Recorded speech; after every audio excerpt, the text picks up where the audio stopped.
In the 2012 Olympics, the U.S. women's sprint cycling team looked like it was a story that was headed for nothing but heartbreak and disappointment.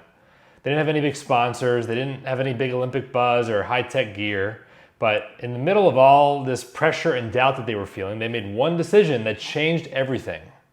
They rebuilt their whole routine around how they ate, how they slept, how they trained, taking into account their hormones so that they can work with them instead of against them. And they walked away with the silver medal.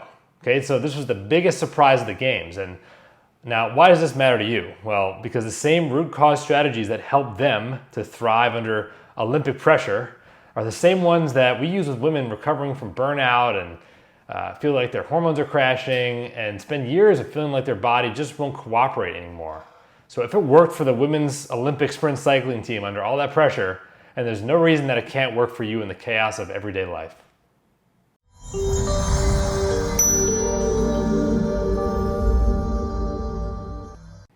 Let's go back to London in 2012. This is the US women's sprint cycling team. They had every reason to be overlooked. No funding, no facilities, no recovery staff, just good old-fashioned grit, hard work, and a brand new approach.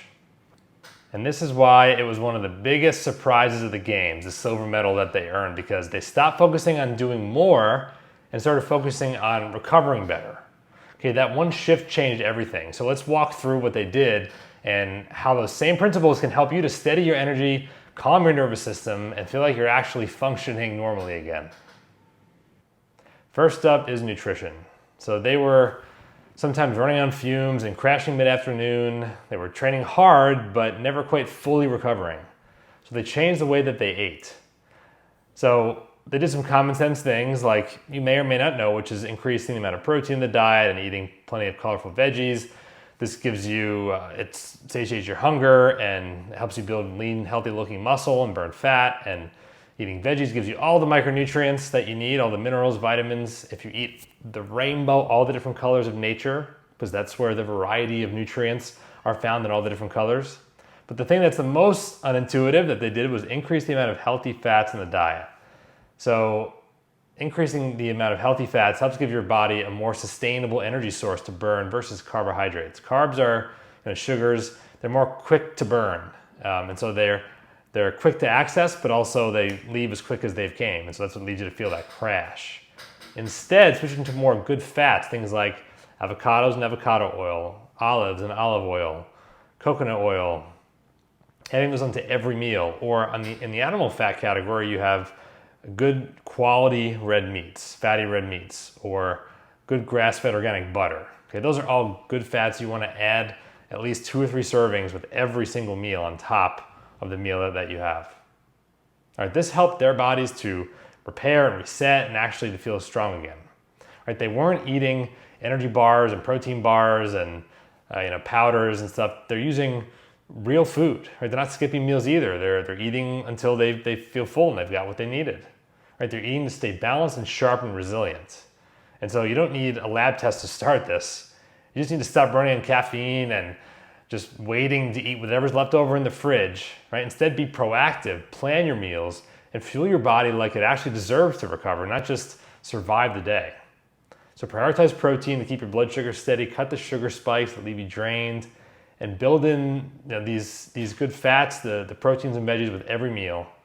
And you'll feel what those small moments of nourishment can feel like so that your body is not constantly playing catch up. Next up is the part that most people skip, and that's gut health and inflammation. So if you've ever felt constantly bloated or exhausted after eating or stuck in a cycle of cravings, then your gut might be the one calling the shots here. Okay, this Olympic team, on the other hand, focused on healing the gut because they knew that when digestion is off, everything else suffers. Okay, bloating and fatigue and cravings, okay, these things aren't random. That's your gut here asking for help. Now your gut drives your energy more than caffeine ever will. So in order to help their gut function better and digestion to improve and to help their body absorb the energy from their food more effectively so they could have more energy, they cut out all the gut wreckers, like processed oils, especially the seed oils, any artificial sweeteners especially, even like the no-calorie ones, and any chemical additives. right? Just going more for pure whole foods. So instead, they focused on foods that were, as we talked about, high in fiber, high in protein, and high in, what's the last one? You remember? Good, healthy fats. Okay, so that's the first thing that they did. Second was focusing on hydration, good old H2O, hydrating properly using electrolytes, whether it's a pinch of salt or using trace minerals. And then they used some select supplements, things like creatine and magnesium, to help their body function better, at their best, at their peak.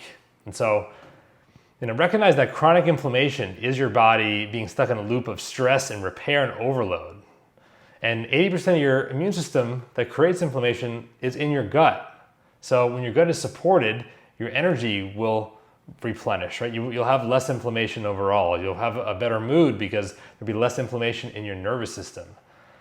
And so you'll finally have that natural, steady sense of well-being and no longer need to depend on quick fixes. The next shift the team made was learning how to manage their energy and regulate it. Because your body is like a battery, like the battery on your phone here.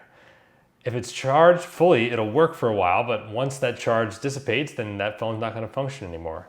Your body's the same way. Every cell in your body contains a charge. It holds a charge, and when that charge is depleted, you're going to feel depleted.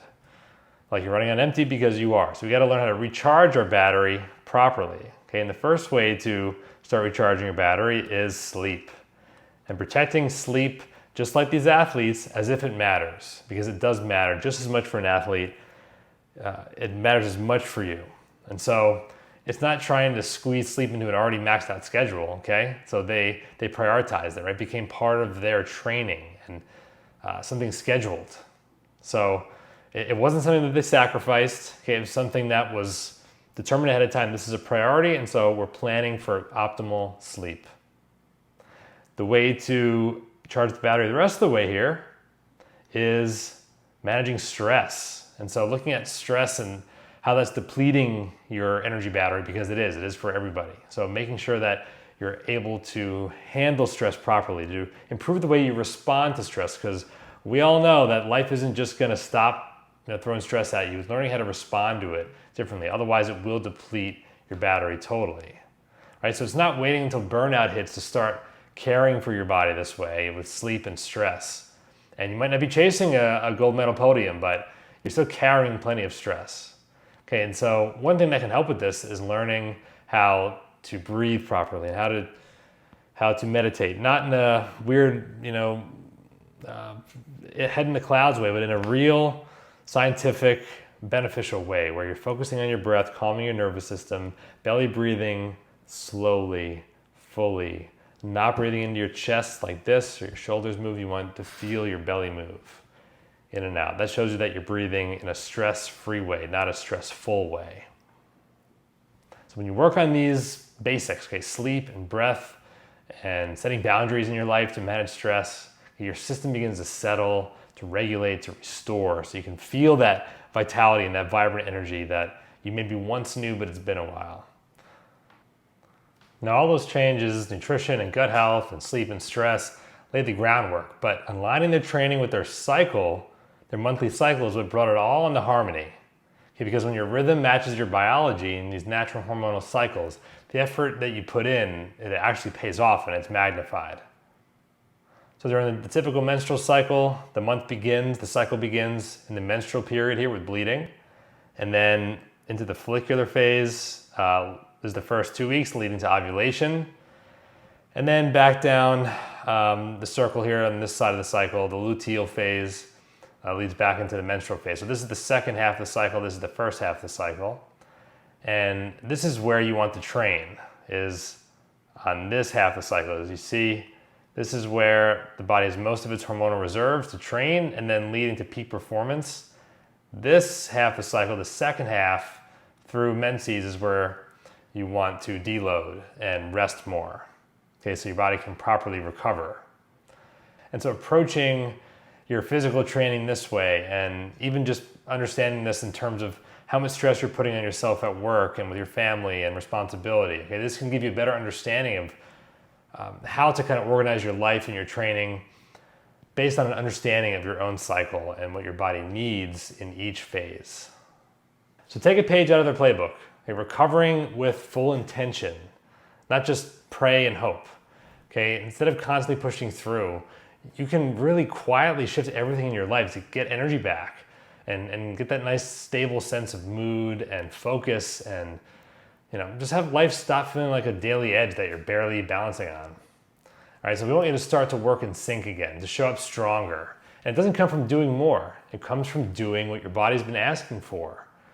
And these same principles that these athletes used, okay, we use them every day with women who are tired of feeling tired. It's not about being an athlete. It's about giving your body what it evolved to need over tens of thousands of years. And so here's your challenge. Let's pick one of these areas: nutrition, gut health, sleep, stress, hormones. Okay, make one shift, one small shift. Do it daily, be consistent with it, and drop a comment below to share what shift you're planning on making. I'm curious. Okay, and if this helped you to think differently about recovery and gave you something new to think about, then tap the like button and hit subscribe, because there's more to come. We're just getting started.